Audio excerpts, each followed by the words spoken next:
So, John, welcome to the Dark Night of the Soul Unwrapped. Thank you for joining me. Hi, thank you. So, I'd like to start with what was happening in your life around the time your spiritual crisis began. Okay, so this is when I was at 21. I was at university. So I'd gone as a mature student. It was my first year, my first time away from home. And I was studying comparative symbolism. So looking at links between myths, religions, dreams, Jungian symbolism, and things like that in different parts of the world, and looking for common threads. And I suppose I was interested in sort of finding the common link between all of them, because there were so many similarities. And I was looking to do a very ambitious project at the end that was kind of linking the book of Revelation from the Bible with Jung's theory of alchemy, dream symbolism, and all of this. You know, I was doing the big map. I was struggling to find anyone to supervise me, as you might imagine, and wasn't really kind of disciplined enough to supervise myself. And I suppose I reached a stage where I was feeling a bit lost with it all, not sure what the way forward was. And I went through a time that at that time I felt was a bit like depression. I was struggling to sleep. I was having nightmares. I was being physically sick on a morning for no apparent reason. It was just like a physical reaction. And I was also reading Krishnamurti at the same time, who has this kind of radical philosophy about sort of deconstructing your identity and beliefs and things like this. And under the influence of all of these things, my sense of self just completely disintegrated. And I was thinking, well, why am I doing this? You know, I'm putting an awful lot of pressure on myself to do this. And actually, I don't really know if this is what I want to do.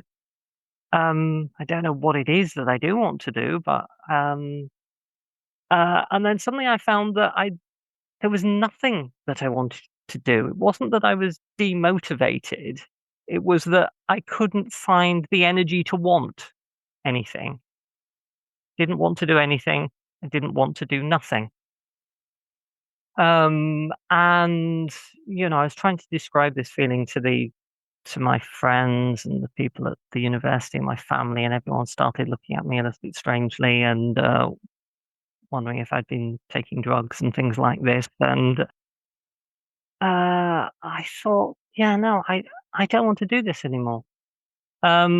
So I decided I would drop out of the university. And kind of around about this time, I also started feeling an enormous sense of peace. Just that having disconnected from the emotional, intellectual treadmill of running my own life, it was such a relief. And there was also a huge amount of energy associated with that as well, of physical energy that was running kind of up and down my body. And from my readings of different religions and things like that, I was thinking, yeah, I wonder if this is nirvana. You know, is this the egoless state that I've heard about? So I decided to set off traveling, talking to people from different religions and saying, I have had this experience. Can I come and talk to you about it? And people said to me, yes, it's really important that you've had this experience. We have a name for it in our tradition, and what it means is that you must join us. And they all said that, whether they were Buddhist, Christian, Muslim. And with my kind of experience of sort of looking at the links between these things, I'm thinking this is the same thing. These people are all talking about the same thing. This is that kind of experience beyond experiences, which is at the center of many religions. It's a core mystical experience, and that is obviously what I have had here. And I thought, right, I will travel and teach because that's what you do when you have this kind of experience. So I set off doing that. I visited my friends at the university, talked to them about the experiences that I'd had, and I met a professor there of Buddhism who had spent the last 2 years on sabbatical meeting enlightened masters in the Western tradition, who is which were people like Andrew Cohen and Barry Long, who had declared themselves to be self-realized but hadn't come up through a lineage, so they didn't have a master who had said, yes, I confirm that you are enlightened. They said, no, this is the experience that I have had. I have the authority to talk about it on its own terms, and this is what I am now teaching. And I described my experience to him, and he said, well, I think you're a very lucky man. It sounds like the real thing to me. I would like you to meet some of my friends who are looking for these kinds of experiences, but they don't want to have to travel to India to find them. So I met up with these people who were kind of looking for shortcuts to enlightenment. It seemed to them like I had found it. I was looking for a community of people who would accept me as I was at that time. And I kind of became a sort of a guru figure for them. I would be up until 2 and 3 in the morning at their house groups, answering questions about enlightenment and the nature of oneness and is reincarnation real and all of this kind of stuff. And I was just kind of answering from a newfound center where everything just made sense to me. I didn't even particularly have to think about it. And in return for that, they gave me somewhere to stay and fed me. And I was passed around from house to house because it sometimes caused friction in the family. I had left my shoes in an art gallery in Leicester by this point, so I was now barefoot, so I looked the part as well. And then after a time with that, I realized that it didn't quite feel congruent to me anymore. For a start, all of the ecstatic feelings and the energy had started to shut down by this point. I wasn't feeling as enlightened as I was. And yet, this circus was still going on around me. And people were comparing what I was saying with what Maya Barber was saying and Ken Wilber and everyone else, and trying to work out intellectual differences between levels and states and who is more enlightened than who. And from a place where I had felt completely free, as though I could do anything, I could do or be anything, I suddenly felt as though I had responsibilities that were way beyond my capacity at that age and that time. And people were telling me, really personal problems in their lives and expecting me to tell them what to do. And sometimes I'd do that and I'd feel uncomfortable with it, and they'd go, "Oh, John, you're so wise." And I think, no, no, no, you, you deserve better than this.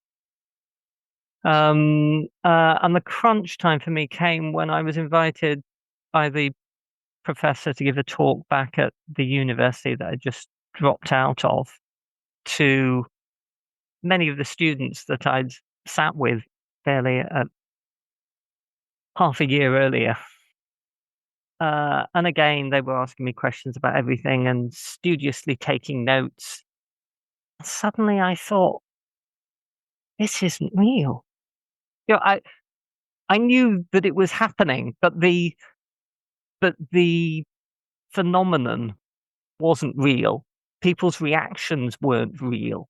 I thought I'm clearly being a catalyst for these people. I could see that people were very moved by it and activated by it. But whatever was happening, it had nothing to do with me personally. And at that point, very shortly after that, I really felt myself shrink back into my body again. And I felt very, very small from a place where I'd felt very, very large and very expansive. And I said, "Sorry, I can't be the person that you want me to be. I'm not enlightened." And I went back to my family, uh, who thought that I'd been stark staring mad for the last 6 months. And it was the hardest period of my life, because I realized that I had completely burned my bridges with everybody. I'd lost my credibility with my family. None of my friends were interested in maintaining contact with me. I had a very large 6-month gap in my CV that was very difficult to explain. People were questioning my sanity. And on top of that, I was still processing what I guess you'd probably call a kind of a transpersonal trauma. How could it happen that I was in touch with the universe, or I felt, how could it happen that it felt like I was at one with the entire universe and I was transfigured, that I had gone from being a very shy and bookish young man to this person who was acting as a guru, clearly exuding a great deal of charisma for these people. How could all of that happen in such a short space of time and then be gone just like that? I had been studying when I was at university. I'd been studying myths like Parsifal and the Holy Grail, and it felt like that moment where he's he's been in the castle of the Holy Grail. He's seen the Grail unveiled. He's seen the procession, and he wakes up in the morning and it's all gone. He's got no idea where the castle is. He doesn't know how to get back there.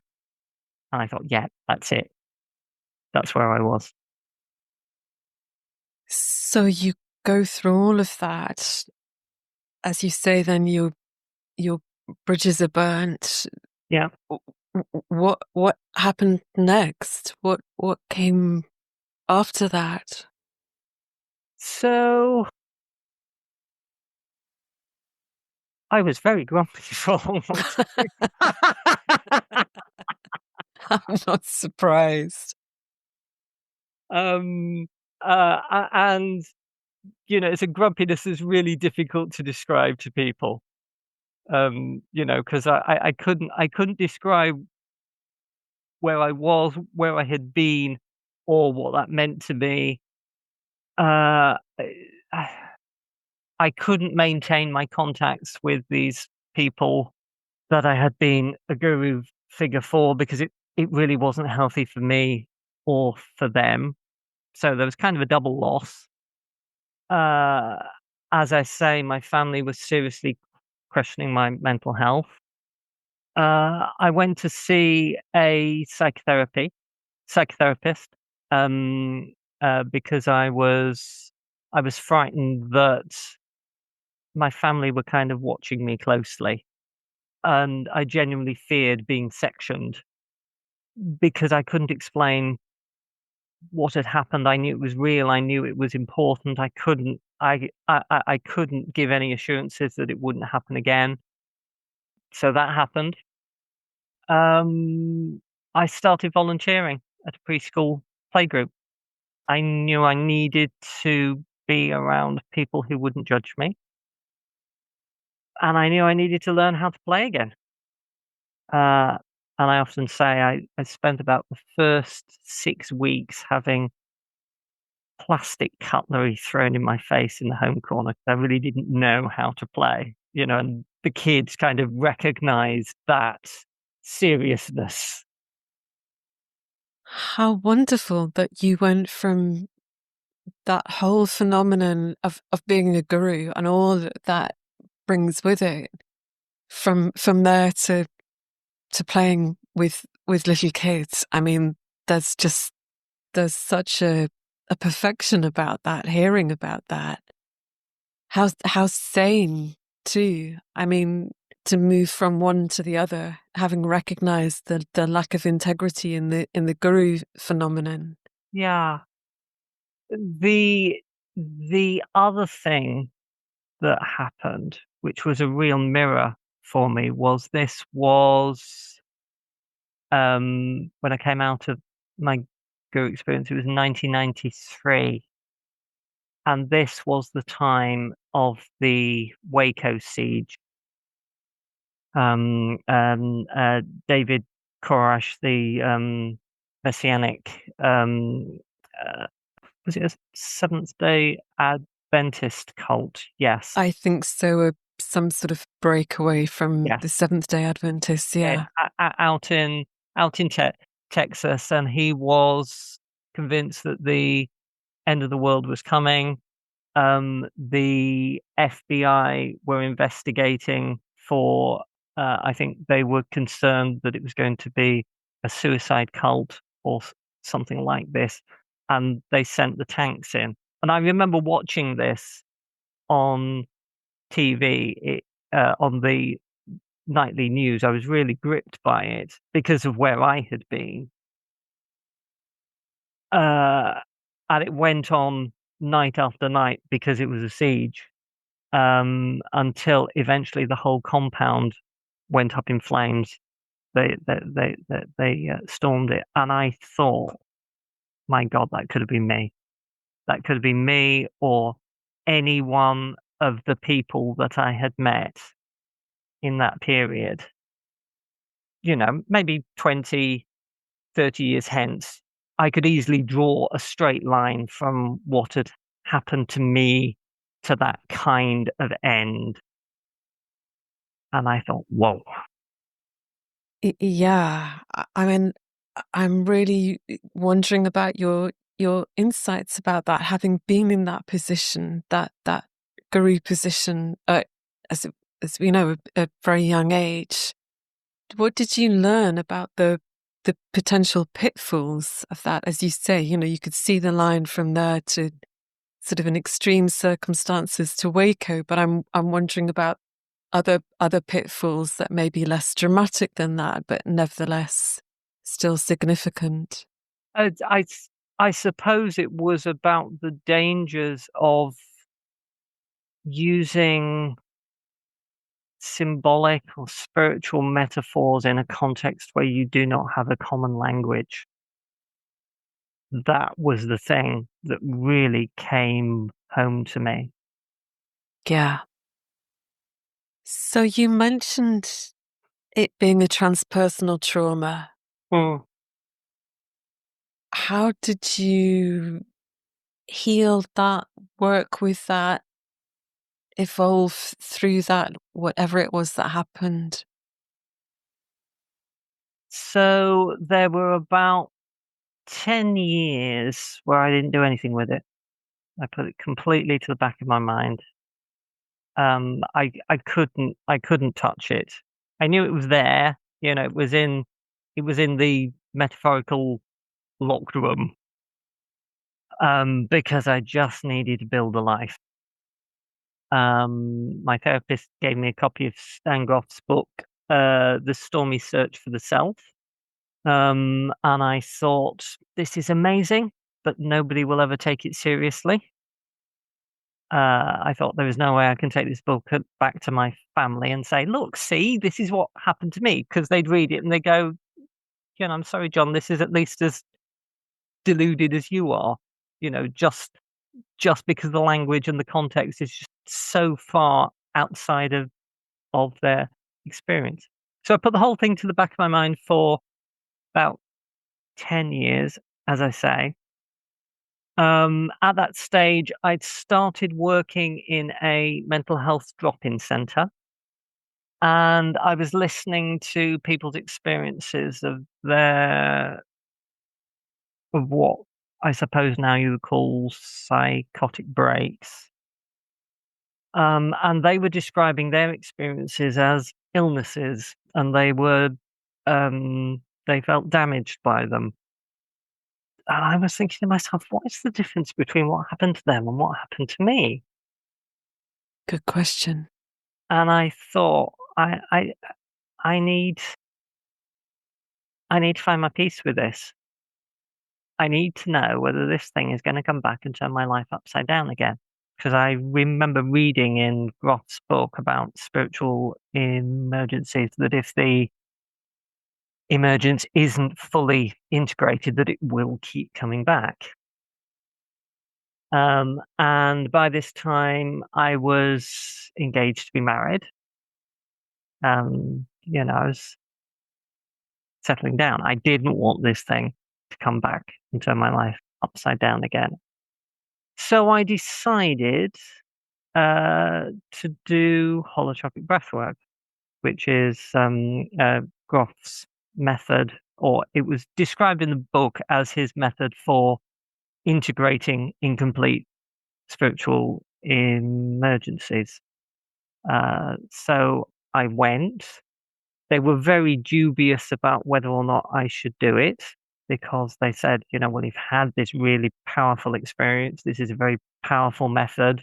You've just come on a weekend workshop. There is a strong chance, that it could reactivate things for you, and we want you to be leaving in a safe state.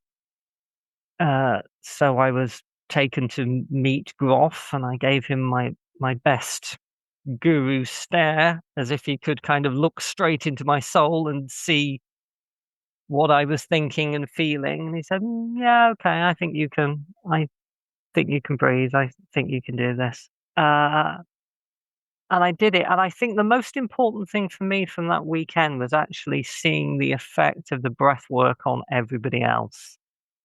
It was in a hotel in Brighton, and there were about 127 people filling this hotel ballroom. So there were about 60 of them breathing on the mat, 60 people sitting with them. And I remember looking out across this sea of people, and people were dancing, shaking, crying, making animal noises.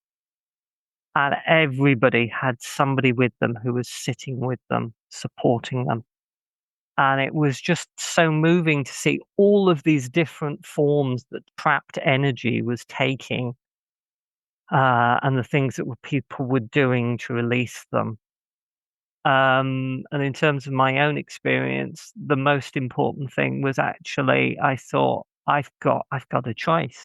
I don't have to wait for this thing to come back and take my life over. I've got a choice about how I relate to it. So I've been doing breath work on and off now for about 20 years. And it will often take little segments of my experience and kind of amplify those to fill a 3-hour session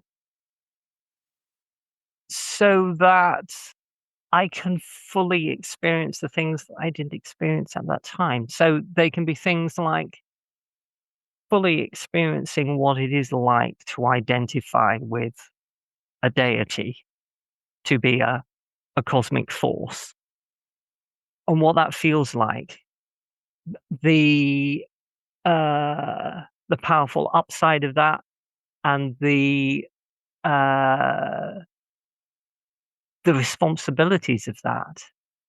What it feels like to hold that responsibility, what it feels like to let go of that responsibility. Be very, very small and cosmically insignificant in the world as well. To experience all of those extremes. There were, yeah, I'm trying to work out whether to talk about this, and I will. So in previous generations of my family tree, it appears that there have been sexual abuse experiences, which didn't directly affect me, but which I had somehow carried in my body, in the way that these things can be passed in a bodily sense. Yeah. Generation to generation. And that those had led to kind of an incomplete identification with the body. Yeah, what wasn't quite fully embodied because being in a body wasn't fully safe. And there was a large part of my guru experience that was disembodied, not in an out of body sense, but in the sense that it wasn't clear where my boundaries were, where my cosmic boundaries were. There was nothing that could contain me. Another theme that emerged in the breathwork was the idea of having had an unborn twin as well, which it's something ultimately I will never be able to know. Again, there are twins in my family tree. My mum thought that she had a miscarriage while she was carrying me. But that sense of being connected, being twinned at a deep level with something which is unborn, of something which belongs to the realm of death, was there in the experience as well. I would never have been able to articulate it in that way. But this is the kind of thing that comes about through the breathwork, kind of forensically just looking at a particular aspect of it through a lens and going, right, okay, that's where that bit fits.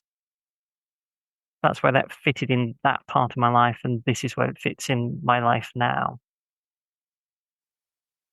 It seems to me that wherever the pieces come, like whatever our particular timeline is, that all of the things that you're describing, I think, seem to be inherent in this larger awakening, unfolding process that as human beings we're in.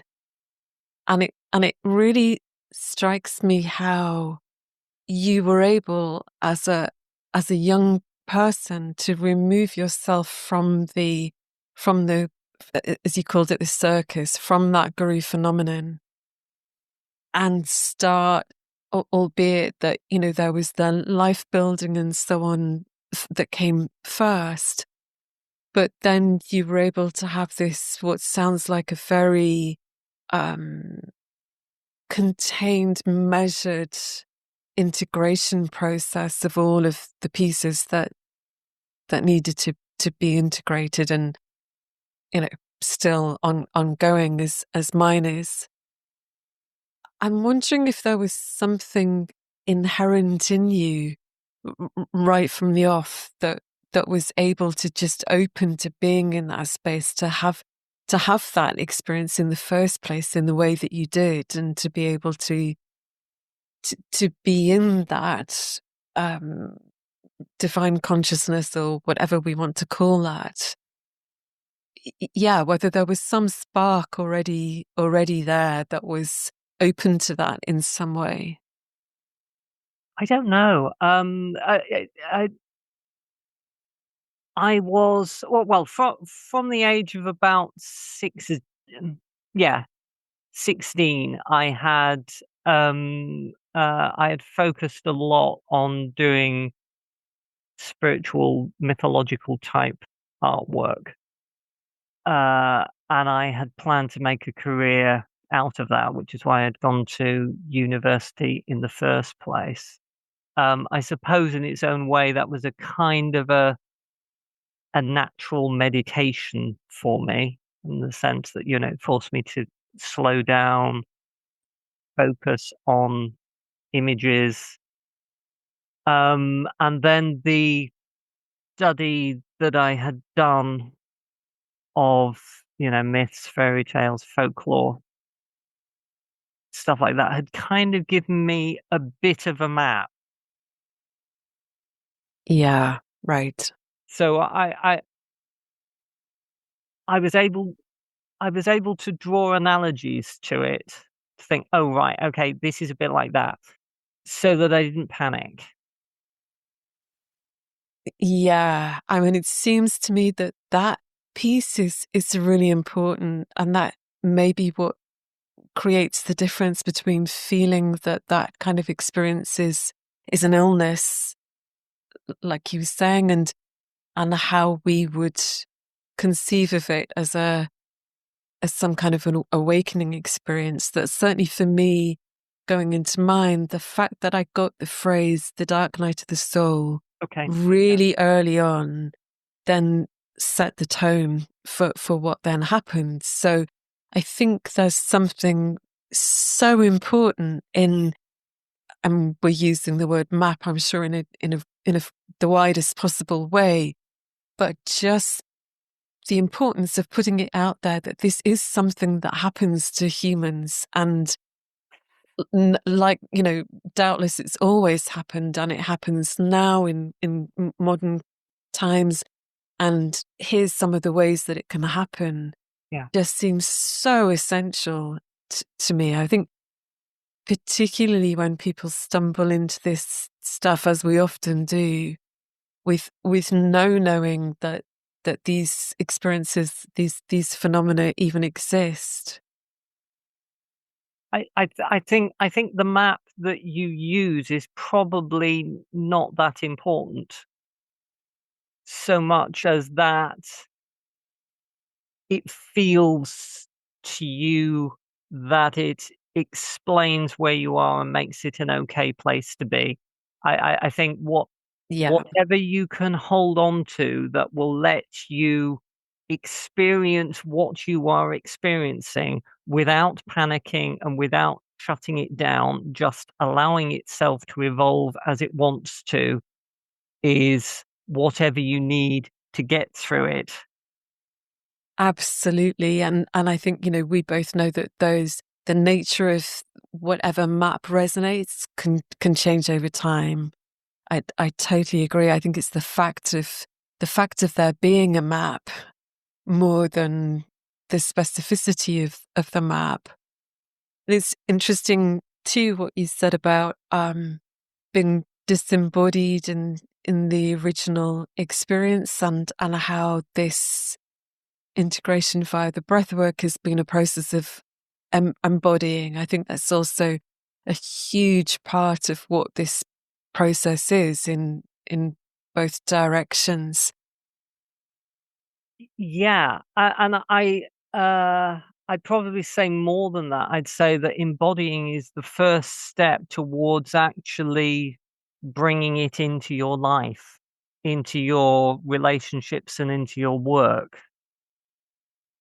Because I think even though there are, very striking similarities between experiences that people have, there are a lot of individual differences as well. And I think each person ends up ultimately integrating an experience that only they can have and only they are able to articulate and use to bring their gifts into the world. Beautifully put. I mean, my sense is that the specificity of each experience is so precious because of that. That, we might use these phrases like spiritual crisis or dark night or existential crisis, but actually there's something about the unique thread of unfolding within that for each individual, which is bringing something into being in some way, Yes, right? definitely. And bringing something into being in a way that the personality self just wouldn't be capable of doing. It's something that's coming in some ways through it, but in other ways almost kind of despite it somehow.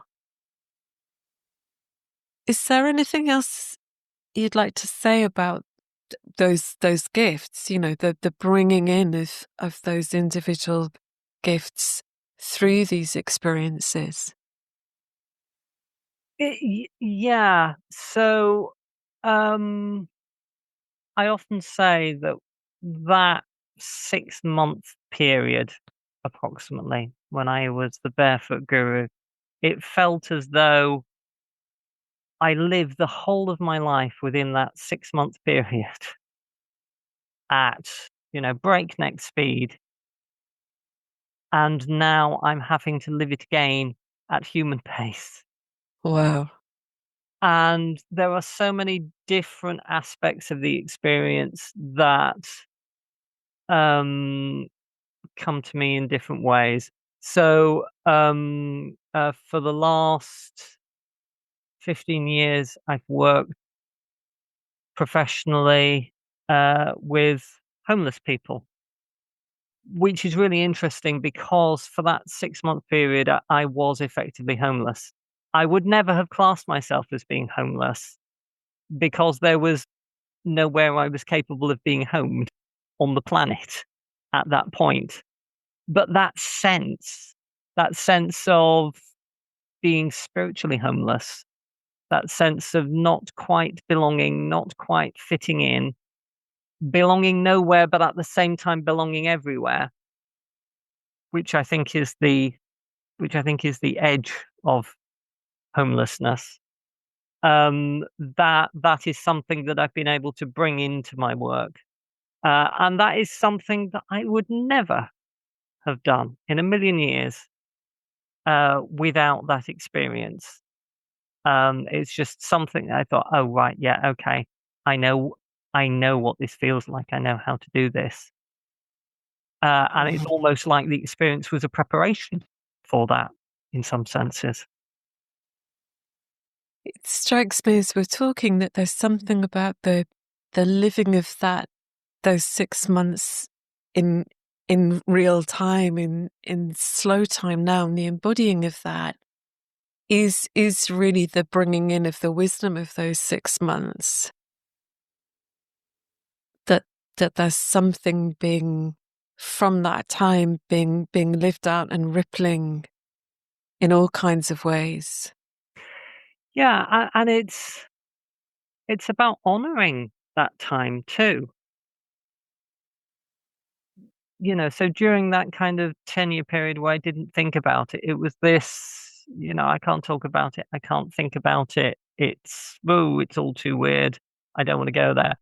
Um, but now actually it's such a resource to draw on.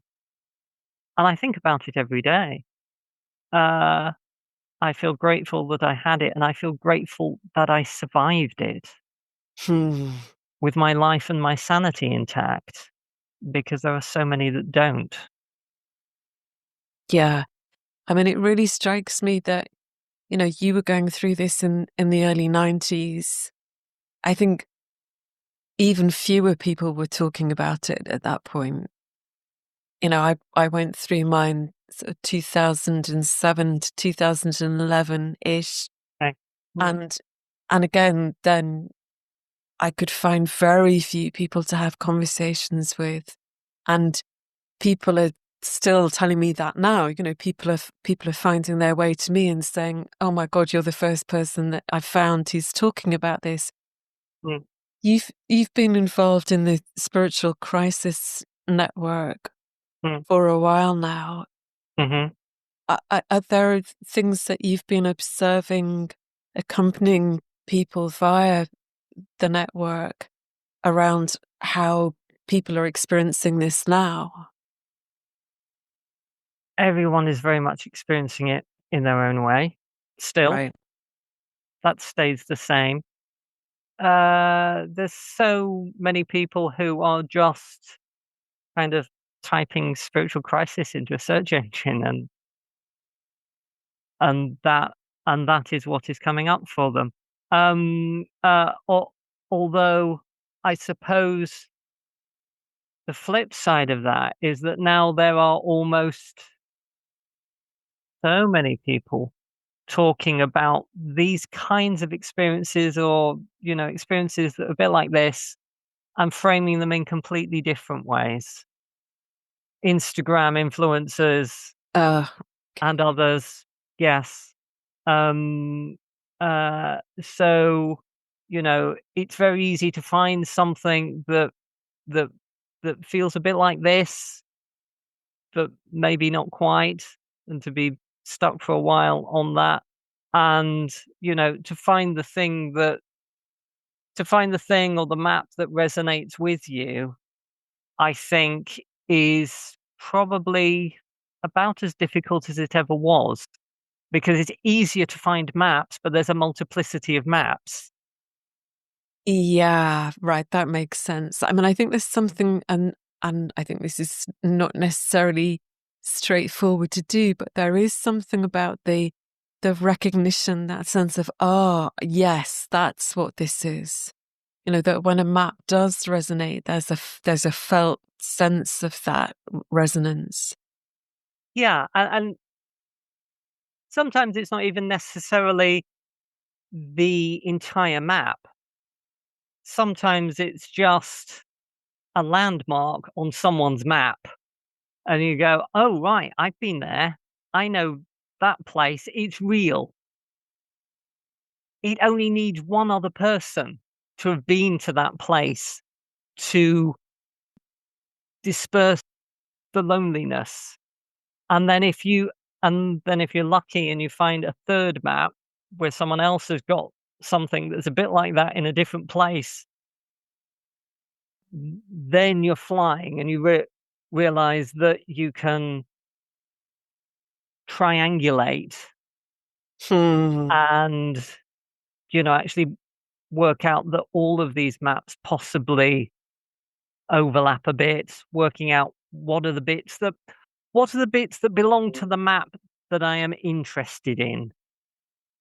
What are the bits that I am going to develop, because I'm never going to know all of it. What are the bits that are central to me and to my experience? I love that. I think there's something about acknowledging the realness of these experiences for other people, which is so central. That sense of, yeah, absolutely, what you're experiencing is real and it's a thing. And there are others of us who have our own experiences of something akin to this. Yeah, I think that's crucial.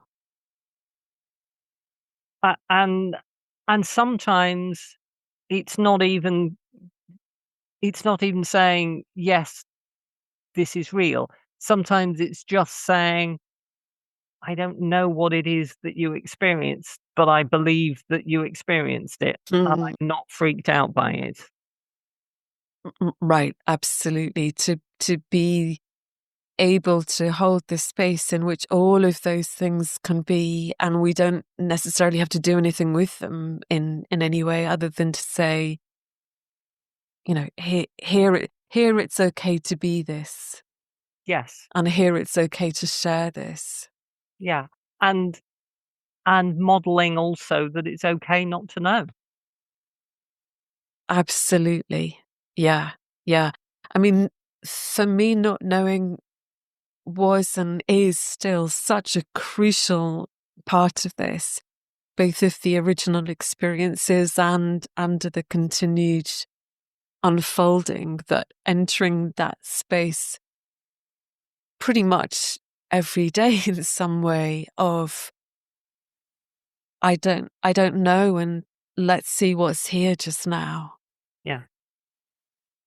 And I think there's something about being able to move with that I don't know, which profoundly helps, profoundly supports integration or unfolding or whatever we want to call that. Yeah, I think there is something about these kinds of experiences that is about learning to navigate in a place of unknowing. Beautifully put. Beautifully put. I'm wondering if there's anything you'd like to share for people who are right in it at the moment, whatever their version of right in it is.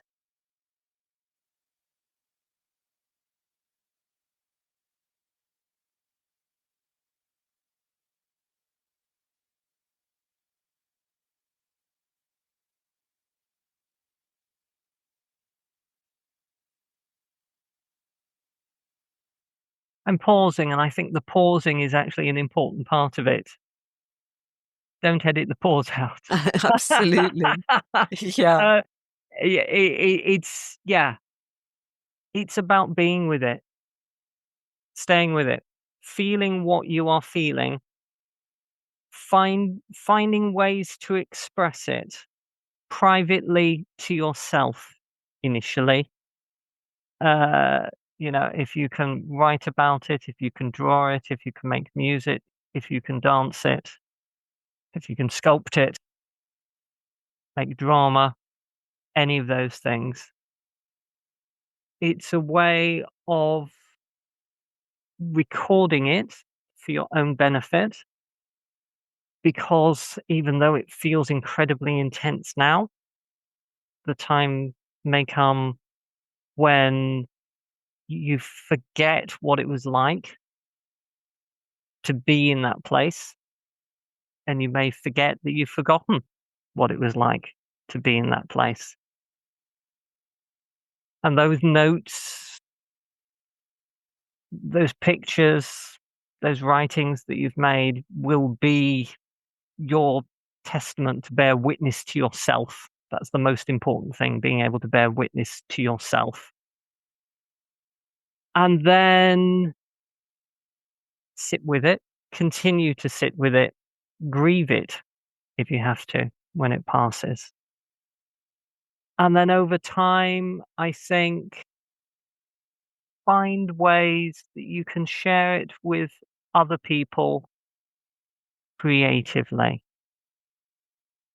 So most people will not understand what you've been through, will not resonate with it. And if you try to tell them, you will probably have some quite damaging experiences. There may be some people you can share bits of it, some people you can share other bits of it. You will probably never find someone that you can share all of it with.